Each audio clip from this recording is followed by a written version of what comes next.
Yes, alright. Nkamusizaako nnyo yena gy'osinza obanga otuwuliriza nkimanyi okola kyamaanyi nnyo okwekumira ku mayingo gano aga Yugi Update TV.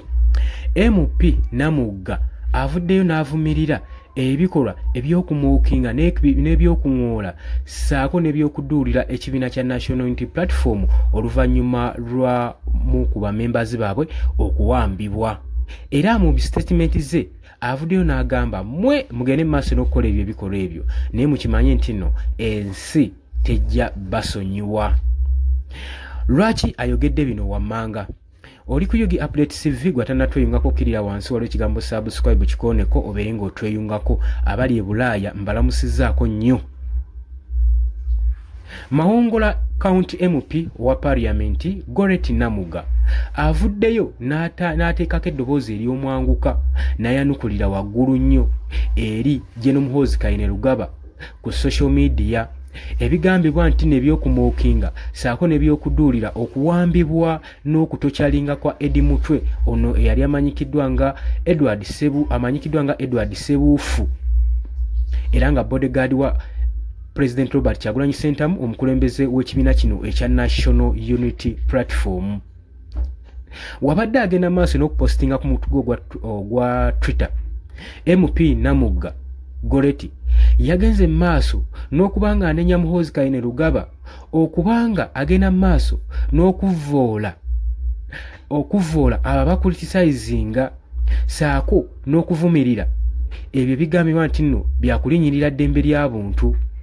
Ekyo General Muhoozi Kainerugaba First Son kiyagenze maaso n'okwogera agamba nti nno kino kyetaagisaako accountability kubanga kubeera kuvvoola human rights. Namugga agamba enono impunity era insult egenda maaso n'okukolebwa General Muhoozi Kainerugaba.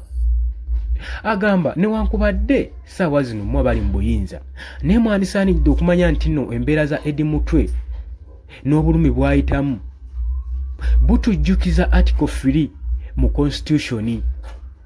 Agamba the defense of the Constitution in its entirety.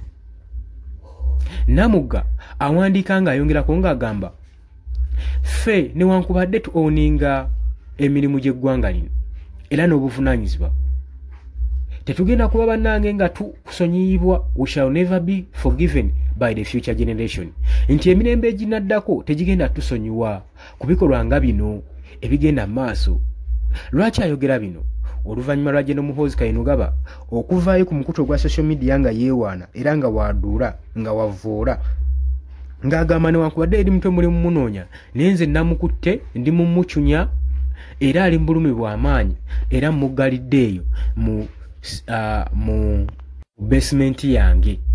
Kino nno kyagenze maaso n'okulaga nti nno kivvoola ssemateeka nga ye Chief of Defence Force ali ku high ranking officer emirimu gy'avunaanyizibwa ku ggwanga giba gy'amaanyi si muntu eyandibadde ng'avaayo ng'agenda maaso n'okuduula saako n'okwansalutinga abo abali ku ludda oluvuganya gavumenti newankubadde bali mu givuganya. Buli muntu alina eddembe lye ate nga ssemateeka alagira nti opposition erina okubeerawo era omukulembeze w'eggwanga alina okwesimbibwako ate era ng'alina okukulitisizinga mu ebyo singa gavumenti egenda maaso n'okubanga ekola ebikyamu n'okuvvoola eddembe ly'obuntu. Abagambye newankubadde tuwuninga eno ensi ffe abagifuga naye emirembe egiddako tegigenda kubanga gitusonyiwa era kkiriza obagaana gye bujjako mu maaso tujja kuba tutekinga our accountabilities. Tujja kuba tuvunaanyizibwa ku bino ebyagenda mu maaso mu ggwanga. Bino remarks zitaddewo board eri eggwanga erya Uganda saako n'ebyobufuzi. Agamba we tuba tutunuulidde Article 3 a mandate a citizen to defend the Constitution against the attempt to overthrow the established orders or abuse in power. Agamba nti no tuba tugoberedde zino articles zigenda maaso n'okubanga zisuula saako ne establishment ne orders ezigenda maaso n'okubanga ziteekawo okuvumirirwa kw'obuyinza.